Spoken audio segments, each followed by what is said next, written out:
Hi, welcome back. Now let's talk about the metal carbonyl compounds. What are metal carbonyl compounds? तो basically हमारे पास है एक transition metal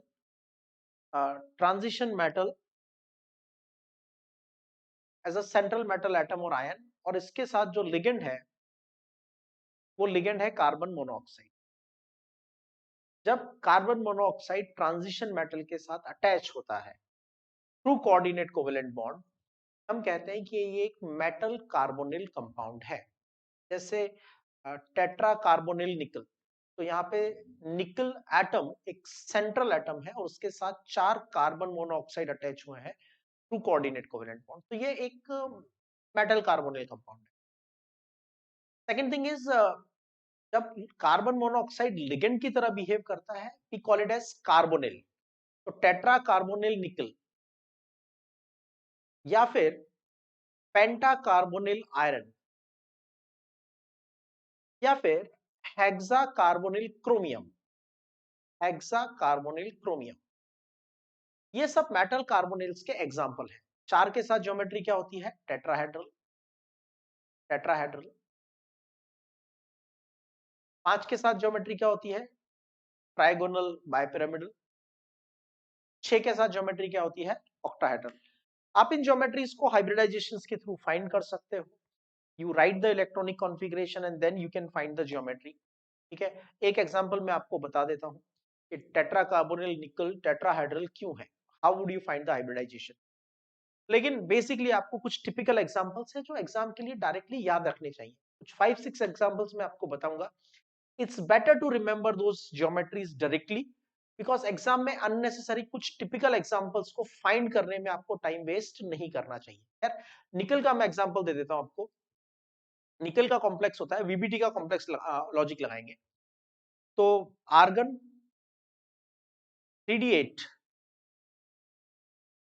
3d8 valence shell में 1 2 3 4 5 orbitals, तो 8 electrons है। 1 2 3 4 5 6 7 8। 4s2, 4p0, 4p0, 4s2 and 3d8। Carbon monoxide एक strong ligand होता है। ठीक है, या आप ये कह लो कि टेट्रा कार्बोनिल निकल जो होता है ये एक डायमैग्नेटिक कॉम्प्लेक्स होता है, मतलब इसके पास कोई अनपेड इलेक्ट्रॉन नहीं है, जबकि निकल के पास तो 2 अनपेड इलेक्ट्रॉन प्रेजेंट है। तो how would we assume it to be diamagnetic? क्या रीजन है कि डायमैग्नेटिक होता है? तो हम बोलेंगे कि कार्बन मोनोऑक्साइड एक स्ट्रॉन्ग लिगेंड है, और बिकॉज ये एक स्ट्रॉन्ग लिगेंड है इलेक्ट्रॉन की अंदर पेयरिंग हो जाती है। 4s के इलेक्ट्रॉन जाके अंदर 3d में पेयर अप हो जाते हैं। ठीक है, तो अब ये हो गए आपके पास डी के अंदर 10 इलेक्ट्रॉन, 1 2 3 4 5 6 7 8 9 एंड 10। अब बचा 4s0 and 4p0, 4s0 and 4p0। तो यहां पे 1 2 3 4, 4 कार्बन मोनोऑक्साइड आके अटैच हो गए। हाइब्रिडाइजेशन क्या हो गया? हाइब्रिडाइजेशन हो गया आपके पास sp3, तो ज्योमेट्री हो जाएगी टेट्राहेड्रल। ये लॉजिक आप आयरन के ऊपर लगाओ, ये लॉजिक आप क्रोमियम पे लगाओ। आपको एक ही बात याद रखनी है कि कार्बन मोनोऑक्साइड एक स्ट्रॉन्ग लिगेंड है, मतलब pairing of electron in the D orbital against Hund's principle करना है। ये लॉजिक वीबीटी का है, मैंने यहाँ पे आपको सिर्फ रिवाइज करवाया है कार्बन मोनोऑक्साइड के रेस्पेक्ट में। अल्टीमेटली ये जो पूरा हमने ड्रॉ किया, this is VBT, valence bond theory. Well, तो आइडिया ये है कि ज्योमेट्रीज को आप फाइंड कर सकते हो, या फिर कुछ ज्योमेट्रीज हैं जिनको आप याद रख सकते हो। लेकिन हमारा पर्पस यहाँ पे सिर्फ ज्योमेट्री नहीं है, हमें यहाँ पे मेटल कार्बोनिल्स के बारे में थोड़ा कुछ एक्स्ट्रा पढ़ना है। और how carbon monoxide behaves as ligand, point 1, and point 2, what is synergic bonding. इन दोनों ही बातों को समझने के लिए बहुत ज्यादा जरूरी है कि आपको कार्बन मोनोऑक्साइड के बारे में पता हो। देखो, कार्बन मोनोऑक्साइड में कार्बन अपनी ग्राउंड स्टेट में होता है। ठीक है, नॉर्मली कार्बन जो कंपाउंड बनाता है, ठीक है, normally carbon makes its compound in the excited state. लेकिन कार्बन मोनोऑक्साइड में carbon is in the ground state. Helium 2s2 2p2 2s2 and 2p2 यानी 2px1 2py1 2pz0. तो सीधा सीधा दिखता है कि कार्बन के पास एक लोन पेयर है और कार्बन के पास दो नॉन बॉन्डिंग दो अनपेयर्ड इलेक्ट्रॉन है. ठीक है. ऑक्सीजन का इलेक्ट्रॉनिक कॉन्फ़िगरेशन आपको पता है. Helium 2s2 2px2 2py1 2pz1.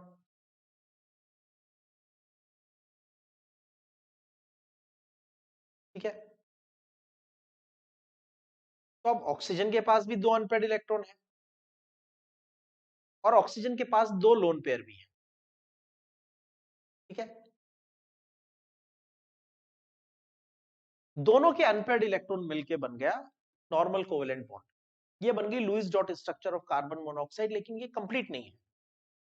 ये कंप्लीट क्यों नहीं है? ये कंप्लीट इसलिए नहीं है क्योंकि यहां पे कार्बन का ऑक्टेट पूरा नहीं हुआ. लुईस डॉट प्रिंसिपल के अकॉर्डिंग जब कार्बन का ऑक्टेट पूरा नहीं होता तो हम इलेक्ट्रॉन्स को बॉन्ड में लेके आते हैं. तो ये बन गया कार्बन के एक लोन पेयर, ये लोन पेयर, कार्बन के दो अनपेयर्ड इलेक्ट्रॉन जिनने बनाया नॉर्मल कोवेलेंट बॉन्ड, और ये दो इलेक्ट्रॉन ऑक्सीजन के हम बॉन्ड में लेके आते हैं. अब हम फाइंड करते हैं फॉर्मल चार्ज. तो कार्बन पे फॉर्मल चार्ज आता है. देखो कार्बन ने कंट्रीब्यूट कितने किए? 4 इलेक्ट्रॉन, 1 2 3 4 5. और कार्बन को मिले कितने? 1 2 3 4 5. कार्बन ने कंट्रीब्यूट किए 4, मिले 5, मतलब एक इलेक्ट्रॉन एक्स्ट्रा. और ऑक्सीजन ने कंट्रीब्यूट किए इलेक्ट्रॉन्स 2 4 6, और उसको मिले कितने? 1 2 3 4 5. तो ये हमारा कार्बन मोनोऑक्साइड का लुईस डॉट स्ट्रक्चर होता है. और इसमें हमें साफ दिख रहा है कि कार्बन के ऊपर एक लोन पेयर प्रेजेंट है. Lone pair donor. ठीक है. इसको आप इस तरह से भी रिप्रेजेंट कर सकते हैं. Carbon coordinate covalent bond with oxygen and this is. अगर आप इस तरह से कोऑर्डिनेट कोवेलेंट बॉन्ड यूज करोगे तो आपको फॉर्मल चार्ज शो करने की जरूरत नहीं है. खैर, मैं आपको इंपॉर्टेंट बात ये बताना चाहता हूं. How carbon monoxide behaves as ligand. That's one part. This is how the carbon monoxide behaves as ligand. Now comes the next part.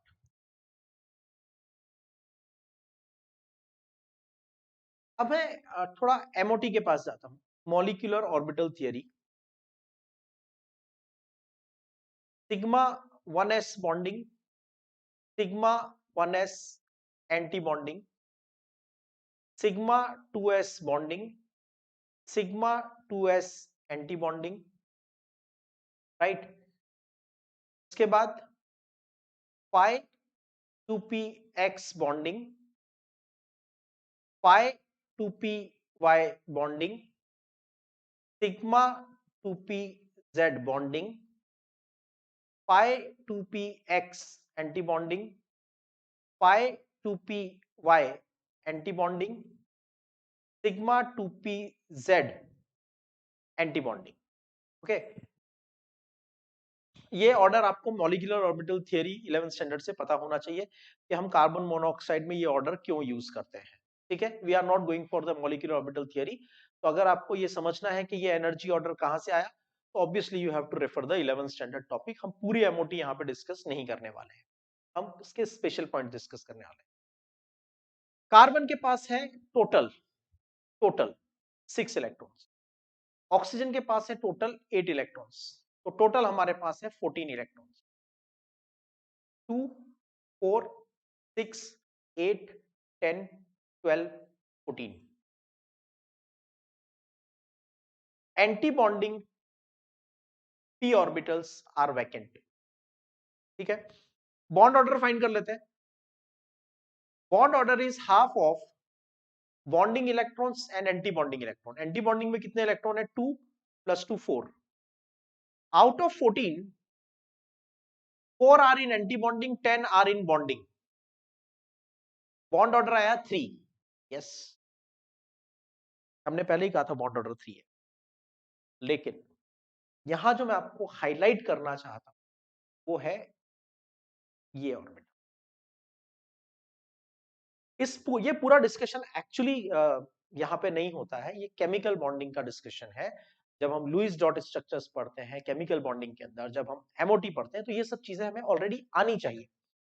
हमने उनको क्विकली ब्रश अप किया है कि कार्बन मोनोऑक्साइड को लुईस डॉट स्ट्रक्चर से जब show करते हैं तो हमें पता चलता है कि कार्बन के ऊपर लोन पेयर है।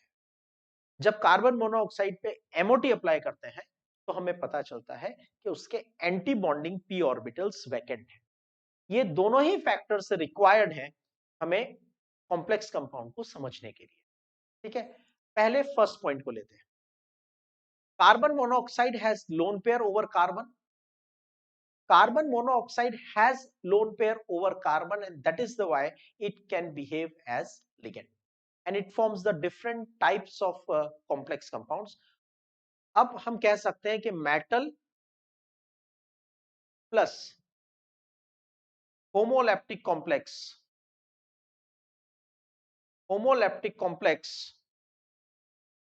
विथ कार्बन मोनोऑक्साइड, मतलब और कोई लिगेंड नहीं होना चाहिए, मेटल होना चाहिए और कार्बन मोनोऑक्साइड इज लिगेंड होना चाहिए। उनको कहते हैं मेटल कार्बोनिल कंपाउंड।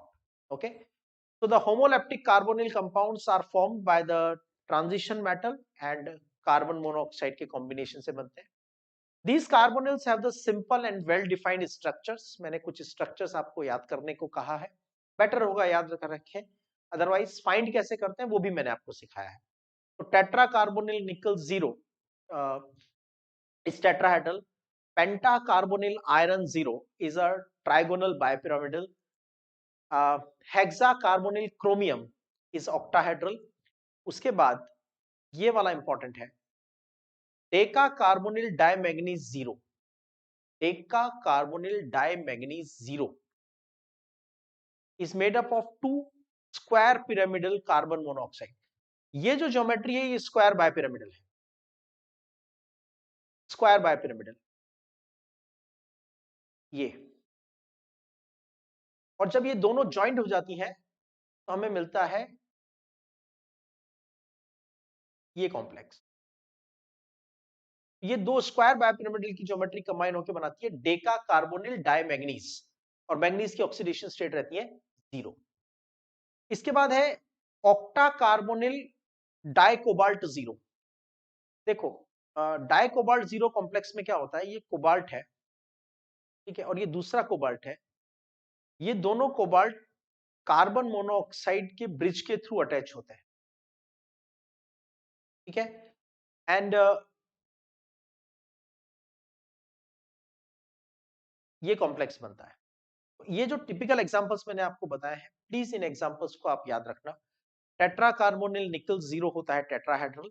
पेंटा कार्बोनिल आयरन 0 होता है ट्राइगोनल बायपिरामिडल। और हेक्सा कार्बोनिल क्रोमियम 0 होता है ऑक्टाहेड्रल। और स्क्वायर बायपिरामिडल, ये स्क्वायर पिरामिड, ये दूसरा स्क्वायर बायपिरामिड, यहां पर है मैंगनीज, यहां पर है कार्बन मोनोऑक्साइड, ठीक है, और ये एक दूसरे के साथ मैंगनीज अटैच होगा, ठीक है। So this is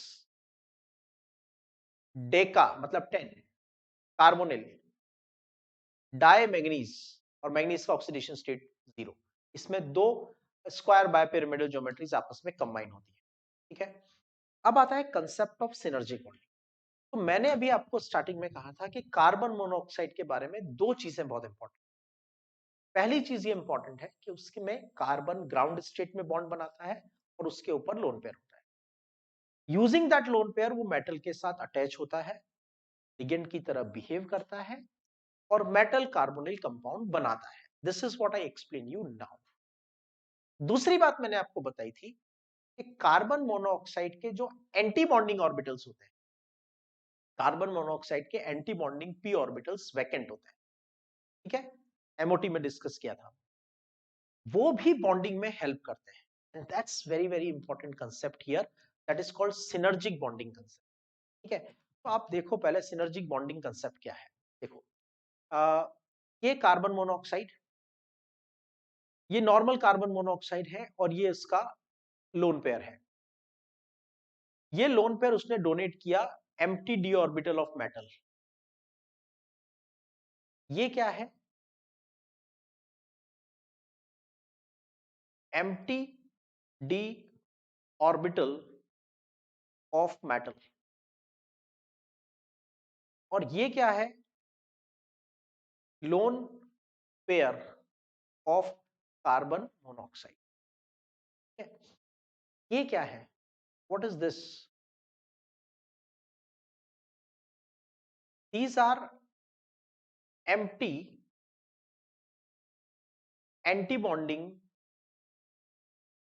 pi orbitals, anti-bonding 2px and anti-bonding pi 2py।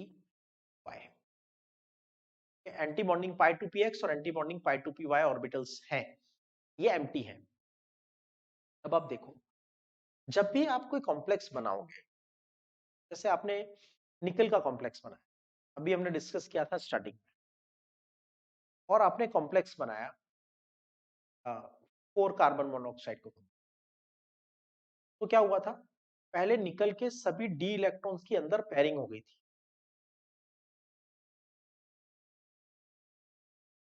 1 2 3 4 5 6 7 8 9 10, ये है pair of electron of metal. और उसके बाद है मेटल के पास empty orbitals, S P D जो भी अवेलेबल है, जैसे यहां पे निकल के पास 4s and 4p available.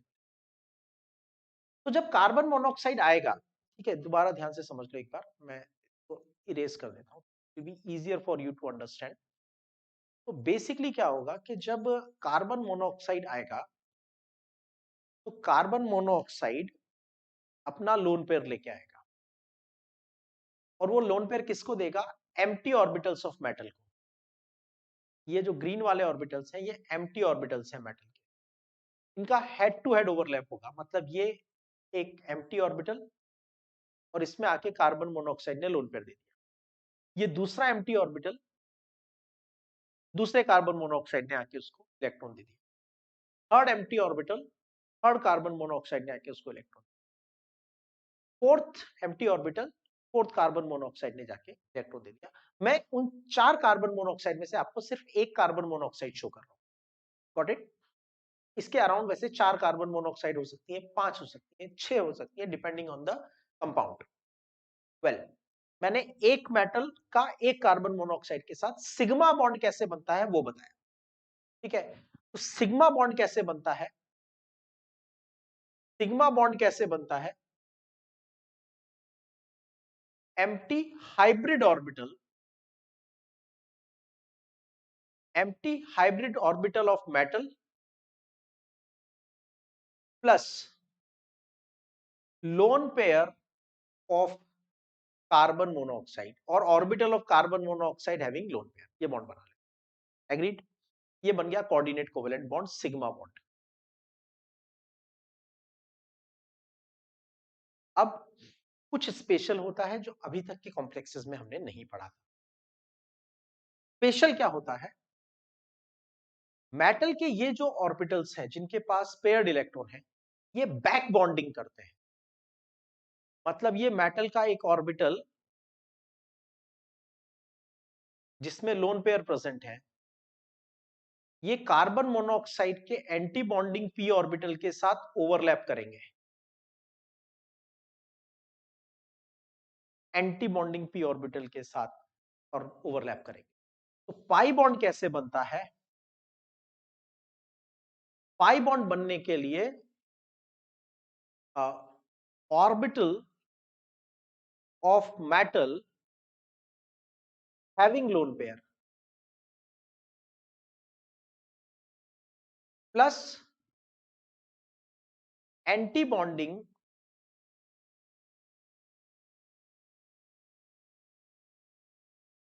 Pi orbital और 2p pi orbitals, right, of carbon monoxide. Back bonding होती है। कार्बन मोनोऑक्साइड वैसे डोनर है और डोनेट करके सिग्मा बॉन्ड बना रहा है, लेकिन दूसरी तरफ वो एक्सेप्टर की तरह भी बिहेव कर रहा है। और एक्सेप्टर की तरह कैसे बिहेव कर रहा है?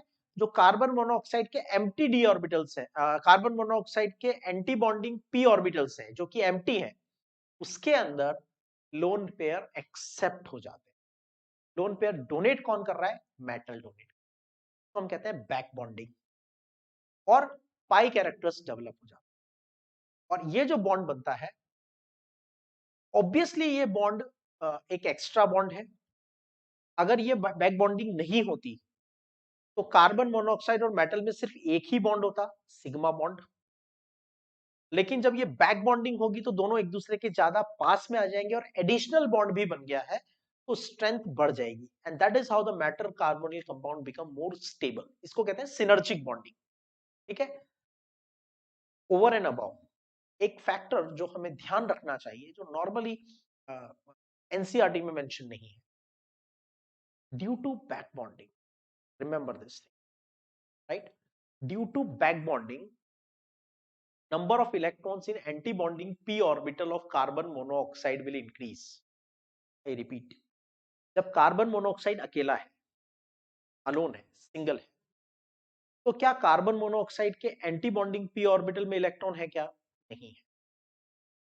जब उसने बैक बॉन्डिंग किया तो एंटी बॉन्डिंग ऑर्बिटल में इलेक्ट्रॉन्स आ गए थ्रू पाई बॉन्डिंग। अब आपको पता है बॉन्ड ऑर्डर क्या होता है? बॉन्ड ऑर्डर क्या होता है? Bond order is half of bonding electron minus anti bonding electron. जब बैक बॉन्डिंग हुई, सिनर्जिक बॉन्डिंग हुई, तो एंटी बॉन्डिंग इलेक्ट्रॉन्स बढ़ेंगे। एंटी बॉन्डिंग इलेक्ट्रॉन्स बढ़ेंगे तो बॉन्ड ऑर्डर कम हो जाएगा। बॉन्ड ऑर्डर और बॉन्ड लेंथ इनवर्सली प्रोपोर्शनल होते हैं, तो बॉन्ड लेंथ विल इंक्रीज। एक मिनट, कौन सी बॉन्ड लेंथ इंक्रीज हो? मेटल की कार्बोनिल वाली, मेटल कार्बन वाली या कार्बन ऑक्सीजन वाली? वेयर? सोचो एक बार ध्यान से। देखो, हम बॉन्ड ऑर्डर इसकी बात कर रहे हैं, ये वाले बॉन्ड ऑर्डर की बात कर रहे हैं। जब एंटी बॉन्डिंग पाई ऑर्बिटल्स में इलेक्ट्रॉन आएंगे तो कार्बन मोनोऑक्साइड का बॉन्ड ऑर्डर कम होगा, तो कार्बन मोनोऑक्साइड की यानी कार्बन और ऑक्सीजन की बॉन्ड लेंथ बढ़ेगी। तो हमेशा याद रखना, इस स्टेटमेंट को लिख लो, due to synergic bonding, due to synergic bonding between carbon monoxide and metal, due to synergic bonding between carbon monoxide and metal, number of electron in anti-bonding p orbital, number of electron in anti-bonding p orbital of carbon monoxide increases. Number of electron in the anti-bonding p orbital of carbon monoxide increase. Hence, bond order of carbon monoxide decreases, bond order of carbon monoxide decreases and carbon oxygen bond length will increase. मतलब मैं आपसे कह रहा हूं कि जितनी ज्यादा synergic bonding होगी, more synergic bonding, more synergic bonding, more bond length of carbon and oxygen in carbon monoxide. Carbon monoxide में वो लेंथ उतनी ही बढ़ती जाएगी। मैं रिवर्स भी बोल सकता हूं। देखो, मैंने दो कॉम्प्लेक्सेस बनाए, मेटल ए के साथ मैंने कार्बन मोनोऑक्साइड को कंबाइन किया और मेटल बी के साथ मैंने कार्बन मोनोऑक्साइड को कंबाइन किया। अब मैं आपको एक इंफॉर्मेशन देता हूं, कि कार्बन ऑक्सीजन की जो बॉन्ड लेंथ है वो फर्स्ट कॉम्प्लेक्स में ज्यादा है और सेकंड कॉम्प्लेक्स में कार्बन ऑक्सीजन की बॉन्ड लेंथ कम है। फर्स्ट कॉम्प्लेक्स में कार्बन ऑक्सीजन की बॉन्ड लेंथ ज्यादा है, सेकंड कॉम्प्लेक्स में कार्बन ऑक्सीजन की बॉन्ड लेंथ कम है। बॉन्ड लेंथ ज्यादा है इस कॉम्प्लेक्स में, बॉन्ड लेंथ ज्यादा है मतलब बॉन्ड ऑर्डर कम होगा। बॉन्ड ऑर्डर, कार्बन ऑक्सीजन का बॉन्ड ऑर्डर कम होगा। बॉन्ड ऑर्डर क्यों कम होगा? क्योंकि एंटी बॉन्डिंग में इलेक्ट्रॉन ज्यादा होंगे। एंटी बॉन्डिंग में ज्यादा इलेक्ट्रॉन कहां से आएंगे? सिनर्जिक बॉन्डिंग से। इसका मतलब सिनर्जिक बॉन्डिंग ज्यादा होगी। सिनर्जिक बॉन्डिंग ज्यादा होगी तो strength of the ligand, strength of the complex will be more. इसका मतलब फर्स्ट कॉम्प्लेक्स सेकंड कॉम्प्लेक्स से ज्यादा स्टेबल है। ठीक है, तो this is about the metal carbonyl compounds. तो एज आई सेड,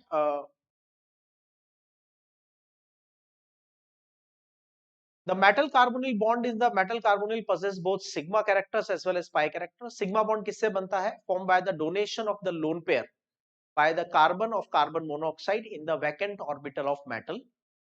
और pi bond किससे बनता है? It's donation of the lone pair by the d orbital of metal. metal के d orbital donate करते हैं and vacant anti bonding pi orbital of carbon monoxide will accept. This is called as the uh, we can say it is a synergic bonding or we can call it as a back bonding. ठीक है, this is about metal carbonyl compounds. That's very important concept actually. थोड़ा in depth पढ़ना पड़ता है। अगर आपके 11th के कुछ concepts वीक हैं, Lewis dot structure, molecular orbital theory, तो ऑब्वियसली आपको ज्यादा स्ट्रेस आता है इस टॉपिक को पढ़ने में। पर अगर वो कंसेप्ट आपके ऑलरेडी बहुत क्लियर है तो obviously this is just application of those concepts. Hope you have understood the logic. आपको बेसिकली जो मैं सबसे इंपॉर्टेंट पॉइंट हाईलाइट करना चाहता हूँ ओवरऑल में, वो ये पॉइंट आपको ओवरऑल में बहुत अच्छे से समझ में आना चाहिए कि जब सिनर्जिक बॉन्डिंग बढ़ती है तो कार्बन ऑक्सीजन की बॉन्ड लेंथ बढ़ती है। जब सिनर्जिक बॉन्डिंग बढ़ती है तो कार्बन ऑक्सीजन की बॉन्ड लेंथ भी बढ़ती है। इसका पूरा लॉजिक आपको अगर नहीं समझ में आया तो प्लीज वीडियो को एक बार दोबारा देखो and understand. This is about metal carbonate.